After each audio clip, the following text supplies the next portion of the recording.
ഇന്നത്തെ നമ്മുടെ റെസിപ്പി ഒരു മലപ്പുറത്തുകാരുടെ കല്യാണത്തിനോ അതുപോലെയുള്ള പരിപാടികൾക്കൊക്കെ ഉണ്ടാക്കുന്ന ഒരു അച്ചാറാണ്. അച്ചാറെന്ന് പറയാൻ പറ്റില്ല. ഇതെങ്ങനെയാണ് ഉണ്ടാക്കുന്നതെന്ന് നോക്കാം. എനിക്ക് പേഴ്സണലായിട്ട് പറയുകയാണെങ്കിൽ എനിക്ക് വളരെ ഇഷ്ടമുള്ള ഒരു ഡിഷാണിത്. അപ്പോൾ ഇതിനായിട്ട് ഞാനിവിടെ 100 ഗ്രാം പച്ചമുളകാണ് എടുത്തിട്ടുള്ളത്. അപ്പോൾ എരിവുള്ളത് വേണോ എരിവില്ലാത്ത വേണോ എന്ന് നിങ്ങൾക്ക് തീരുമാനിക്കാം. ഇതിലേക്ക് ഒരു 100 ഗ്രാം പുളി എടുത്തിട്ടുണ്ട്. ഇതിപ്പോൾ ഞാൻ കുരു ഇല്ലാത്ത പുളിയാണ് എടുത്തിട്ടുള്ളത്. അപ്പോൾ നിങ്ങൾ കുരുള്ള പുളിയാണ് എടുക്കുന്നതെങ്കിൽ ഒരു 150 125 ഗ്രാമൊക്കെ എടുക്കുന്നതായിരിക്കും നല്ലത്. പിന്നെ ഞാനൊരു 150 ഗ്രാം ശർക്കര എടുത്തിട്ടുണ്ട്. ഇത് ഞാനൊന്ന് പൊടിച്ച് വെച്ചതാണ്. ഇതിപ്പോൾ നിങ്ങൾക്ക് കൂടുതൽ മധുരം വേണമെങ്കിൽ കൂടുതൽ ചേർക്കുക. അതല്ലെങ്കിൽ ഇത്രയും വേണ്ടാന്നുണ്ടെങ്കിൽ കുറച്ചൊരു 100 ഗ്രാമൊക്കെ ചേർത്താലും മതി. പിന്നെ ഒരു തണ്ട് കറിവേപ്പില എടുത്തിട്ടുണ്ട്. ഒരു 2 അല്ലി വെളുത്തുള്ളി അത്രയും മതി. ഇത് മുറുക്കിയൊന്നും വേണ്ട, നമ്മൾ ഇഞ്ചിപ്പുളിക്കൊന്നും ഉണ്ടാക്കുന്ന പോലെ വേണ്ട. പിന്നെ ഒരു നുള്ളു ഉപ്പ്, ആവശ്യത്തിന് ഒരു ടീസ്പൂണിൻ്റെ അടുത്തൊക്കെ വേണമെങ്കിൽ ചേർത്ത് കൊടുക്കാം. പിന്നെ വെളിച്ചെണ്ണ, കുറച്ച് കടുക്, പിന്നെ ഇതിലേക്കുള്ള ആവശ്യത്തിന് വെള്ളം. ഞാനിപ്പോൾ 2 കപ്പ് വെള്ളം വെച്ചിട്ടാണ് ഇത് ഉണ്ടാക്കിയെടുക്കുന്നത്. ഒരുപാട് ഉണ്ടാക്കുന്നില്ല, ജസ്റ്റ് ഒരു ചെറിയൊരു ഫാമിലിക്ക് കഴിക്കാനുള്ള അത്രയേ ഉള്ളൂ.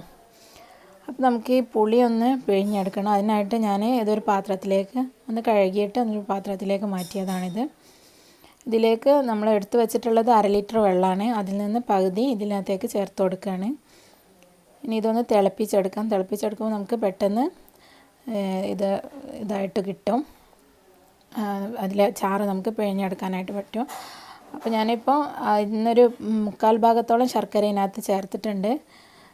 ബാക്കി നമുക്ക് ഇത് തിളച്ച് വന്നിട്ട് വേണമെങ്കിൽ ചേർത്ത് കൊടുക്കാം, മധുരത്തിനനുസരിച്ച്. ഇതിവിടെ തിളച്ച് തുടങ്ങിയിട്ടുണ്ട്. ജസ്റ്റ് ഒന്ന് അത് ഞാൻ പുളിരസം നോക്കിയിട്ട് ചേർക്കാമെന്ന് വെച്ചിട്ടാണ് കുറച്ചവിടെ മാറ്റി വെച്ചിട്ടുള്ളത്. അപ്പോൾ നല്ല പുളി ഉണ്ടെങ്കിൽ കുറച്ചുകൂടെ ചേർത്ത് കൊടുക്കണം. 150 ഗ്രാം മുഴുവൻ തന്നെ ചേർത്താലേ ഉണ്ടാവുകയുള്ളൂ. നന്നായി ഒന്ന് തിളച്ച് പൊങ്ങി വന്നിട്ടുണ്ട്. ഞാൻ അപ്പോൾ നോക്കിയ സമയത്ത് ഇതിനകത്ത് പുളി തന്നെയാണുള്ളത്. അപ്പോൾ മുഴുവനും ഇതിനകത്ത് ചേർത്ത് കൊടുത്തിട്ടുണ്ട്. അപ്പോൾ 150 ഗ്രാം ഞാൻ മുഴുവനും ഇതിൽ ചേർത്തിട്ടുണ്ട്.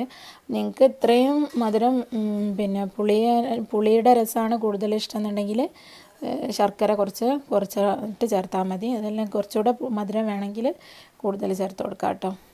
നന്നായിട്ടൊന്ന് തിളച്ച് കഴിഞ്ഞാൽ ഫ്ലെയിം ഓഫ് ചെയ്യാം.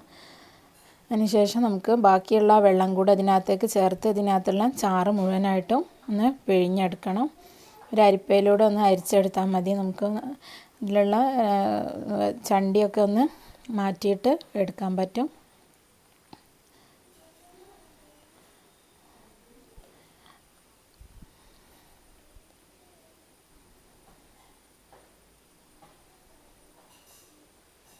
നമ്മൾ ഇഞ്ചിപ്പുളിയൊക്കെ ഉണ്ടാക്കുന്ന സമയത്ത് അത് കുറുകി വരാൻ അതിനകത്തേക്ക് നമ്മൾ അരി വറുത്തിട്ട് അതുപോലെ ഉലുവാപ്പൊടിയൊക്കെ ചേർക്കുന്നുണ്ട്. പക്ഷേ ഇതിനകത്തേക്ക് അതൊന്നും ചേർക്കാറില്ല. ഉലുവയുടെ ആ രസവും പിന്നെ ഇഞ്ചിപ്പുളി ചേർത്ത് അരി വറുത്തിട്ട് കട്ടിയാക്കി എടുക്കുന്ന അങ്ങനെയൊന്നും ചെയ്യുന്നില്ല. അപ്പോൾ അതുകൊണ്ട് കുറേ വെള്ളം വെച്ചിട്ട് ചാറുണ്ടാക്കരുത് പുളിയുടെ. അപ്പോൾ അതിന്ന് ഞാനിപ്പോൾ ഈ എടുത്തിട്ടുള്ള ഈ 2 കപ്പ് വെള്ളം അല്ലെങ്കിൽ 1/2 ലിറ്റർ വെള്ളം ഈ ഒരു അളവിലേക്ക് കറക്റ്റാണ്. ജസ്റ്റ് ഒന്ന് 2 മിനിറ്റ് തിളയ്ക്കുന്ന സമയത്തേക്ക് തന്നെ അതിൻ്റെ കറക്റ്റ് കുറുകി കിട്ടും നമുക്ക്. ഇനിയിപ്പോൾ ഇതിനകത്തുള്ള ചാറൊക്കെ ഏകദേശം പിഴിഞ്ഞെടുത്തിട്ടുണ്ട്. ഇനി ഈ ചണ്ടി ഒന്ന് നമുക്കങ്ങ് ഒഴിവാക്കാം.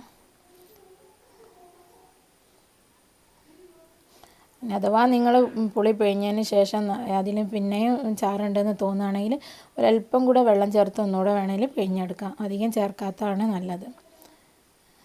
ഇതിപ്പോൾ ഇവിടെ പുളിയുടെ പുളിവെള്ളം ഇവിടെ റെഡി ആയിട്ടുണ്ട്.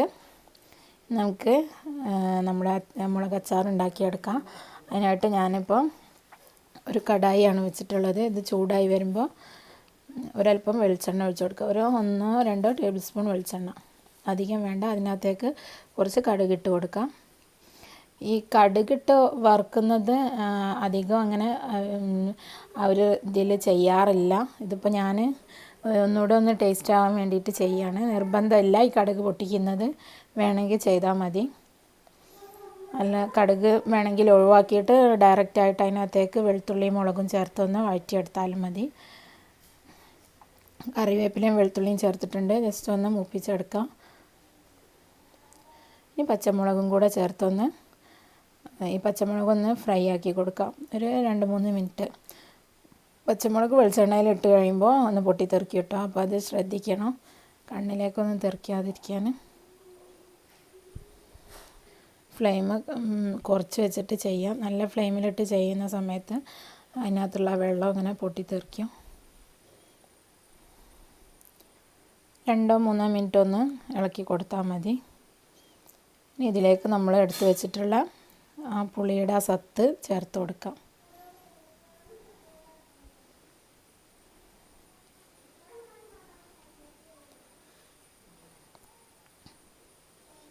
ഇനി ഇത് നന്നായി തിളയ്ക്കണം. ഒന്ന് തിളച്ച് തുറന്ന് വെച്ചിട്ട് ഒരു 5 മിനിറ്റ് ഒന്ന് തിളപ്പിക്കുക. അപ്പോൾ അത് ജസ്റ്റ് ഒന്ന് കുറുകി ആ പുളിയുടെ ആ കളറ് ഒന്ന് ആ ലൈറ്റ് കളറൊന്ന് ഡാർക്ക് കളറായിട്ട് മാറും. അതുപോലെ തന്നെ ഈ മുളകൊക്കെ ഒന്ന് നന്നായി ഒന്ന് ചുരുങ്ങി അതിനകത്തേക്ക് ഈ പുളിവെള്ളമൊക്കെ ഒന്ന് ഇറങ്ങി ചുരുങ്ങി വരും. ഈ സമയത്ത് നമുക്ക് ഇതിലേക്ക് ആവശ്യത്തിനുള്ള ഉപ്പ് ചേർത്ത് കൊടുക്കാം. ഞാനിപ്പോൾ ഒരു 3/4 ടീസ്പൂണോളം ഉപ്പ് ഇതിനകത്തേക്ക് ചേർത്തിട്ടുണ്ട്. അപ്പോൾ അത് നോക്കിയിട്ട് ചേർത്താൽ മതി, കൂടുതൽ ചേർക്കേണ്ട ആവശ്യമില്ല. പിന്നെ എരിവിന് വേണ്ടിയിട്ട് നമ്മൾ ഇതിനകത്തേക്ക് മുളക് ഉടച്ചിട്ട് കഴിക്കുകയാണ് ചെയ്യേണ്ടത്.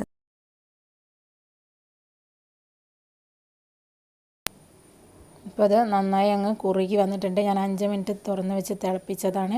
ഇതിൻ്റെ കളറ് ചേഞ്ച് ആയത് നിങ്ങൾക്ക് കാണാൻ പറ്റുന്നുണ്ടാകുമെന്ന് കരുതുന്നു. ഇത്രയും മതി. പിന്നെ ഒരുപാട് കുറുക്കിയെടുക്കരുത്, കാരണം അത് ചൂട് തണഞ്ഞ് വരുമ്പോൾ ഒന്നുകൂടെ ഒന്ന് കട്ടിയായിട്ട് വരും. അപ്പോൾ ഇത്രയൊന്നും കുറുകിയാൽ മതി. നമുക്കിത് ഫ്ലെയിം ഓഫ് ചെയ്ത് വെക്കാം. അപ്പോൾ നമ്മൾ മലപ്പുറം സ്പെഷ്യൽ, ഞാൻ ഈ റെസിപ്പി എൻ്റെ ഉമ്മയുടെ വീട്, വല്യമ്മയുടെ വീട് പരപ്പനങ്ങാടി ഭാഗത്താണ്. അപ്പം അവിടെയൊക്കെ കല്യാണം പരിപാടികൾക്കൊക്കെ പോകുന്ന സമയത്ത് സ്ഥിരമായിട്ട് കിട്ടുന്ന ഒരു ഡിഷാണിത്. എനിക്ക് വളരെ ഇഷ്ടമുള്ള ഒരു റെസിപ്പി, ഒരു ഡിഷാണിത്. ഞാൻ പിന്നെയും ചോദിച്ച് വാങ്ങി കഴിക്കാറുണ്ട്. അപ്പോൾ നിങ്ങൾക്ക് ഡിഷ് ഇഷ്ടമായിട്ടുണ്ടെങ്കിൽ ഒന്ന് ട്രൈ ചെയ്ത് നോക്കാം. വീഡിയോ ഇഷ്ടമായെങ്കിൽ ഷെയർ ചെയ്യാനും ലൈക്ക് ചെയ്യാനും മറക്കരുത്. അതുപോലെ ചാനൽ ഇതുവരെ സബ്സ്ക്രൈബ് ചെയ്യാത്ത ആളാണെങ്കിൽ സബ്സ്ക്രൈബ് ചെയ്യാനും മറക്കരുത് കേട്ടോ. മറ്റൊരു നല്ല ഡിഷുമായിട്ട് ഇൻഷാ അല്ലാഹ് നെക്സ്റ്റ് എപ്പിസോഡിൽ കാണാം. Thank you for watching.